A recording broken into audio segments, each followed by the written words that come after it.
Hello friends, welcome to my channel. நம்ம இன்றைக்கி மீந்து போன சாதத்தில் எப்படி அருமையான வடகம் செய்கிறதுன்னு பார்க்கலாம். வாங்க வீடியோக்குள்ளே போகலாம்.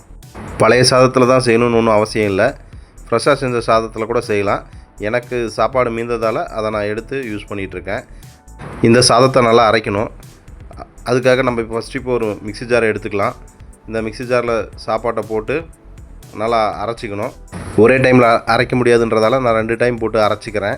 இப்போ இந்த மிக்ஸி ஜாரில் சாதத்தோட தேவையான அளவுக்கு உப்பு சேர்க்கணும். ஏற்கனவே நம்ம சாதத்தில் உப்பு சேர்த்துருந்தோன்னா அதுக்கு தகுந்த மாதிரி இங்கே பார்த்து உப்பு சேர்த்துக்கணும். இது கூட மிளகாய் தூளும் கொஞ்சம் சேர்த்துக்கணும். மிளகாய் தூளுக்கு பதிலாக நம்ம காஞ்ச மிளகாயை கூட சேர்த்துக்கலாம். ஆனால் காஞ்ச மிளகாயை சேர்க்கும்போது கொஞ்சம் அந்த விதையை எடுத்துகிட்டு சேர்த்துக்கலாம். இப்போ நல்லா நைஸாக அரைச்சாச்சு.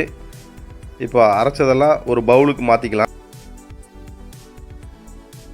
இப்போது மீதி இருக்கிற சாதத்தையும் இதே மாதிரி உப்பு, மிளகாத்தூள் இல்லைன்னா மிளகாய் போட்டு அரைச்சிக்கலாம்.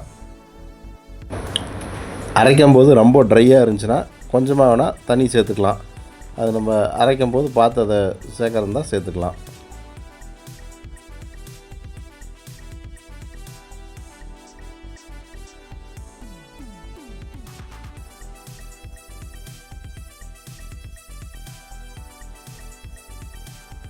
ரெண்டாவது நல்லா நைஸாக அரைச்சிட்டு வந்தாச்சு. இதையும் பவுலில் சேர்த்துக்கலாம். ஓமம் இல்லைன்னா ஜீரகம் சேர்க்கணும். நான் பார்த்தோன்னா ஓமம் 1 டீஸ்பூன் சேர்த்துருக்கேன். நீங்கள் ஓமத்துக்கு பதிலாக ஜீரகம் சேர்க்கறதாலும் சேர்த்துக்கலாம். சேர்த்துட்டு இதை நல்லா மிக்ஸ் பண்ணிக்கலாம். நல்லா மிக்ஸ் ஆகிடுச்சு. வடகத்துக்கு இப்போ பார்த்தோன்னா மாவு ரெடி ஆகிடுச்சு நமக்கு. இப்போ ஒரு ஈர துணி எடுத்துக்கலாம். நம்ம கையும் தண்ணியில் நனைச்சிக்கலாம். ஏன்னா அப்போ தான் கையில் ஒட்டாமல் இருக்கும். இப்போ பார்த்தோன்னா வடகத்தை நமக்கு தேவையான ஷேப்பில் கிள்ளி வச்சுக்கலாம். நல்லா தட்டியும் விட்டுக்கலாம், இல்லை அப்படியே வைக்கிறதுனாலும் வச்சுக்கலாம். இப்போ எல்லா மாவையும் நம்ம வடகமாக இந்த மாதிரி ஷேப்பில் போட்டிருக்கோம். இதை அப்படியே வெயிலில் ஒரு நாள் காய விட்டோன்னாக்கா நமக்கு அழகாக காஞ்சிடும். வெயில் கம்மியாக இருந்தால் ஒரு 2 நாள் காய வைக்கிற மாதிரி இருக்கும். பாருங்கள், காஞ்சதுக்கப்புறம் இந்த மாதிரி நமக்கு அழகாக கலராக வந்திருக்கு. இதில் நம்ம எந்த ஆர்டிஃபிஷியல் கலரும் சேர்க்கலை. நம்ம போட்ட மிளகாய் தூளோட கலரு அருமையாக வந்திருக்கு.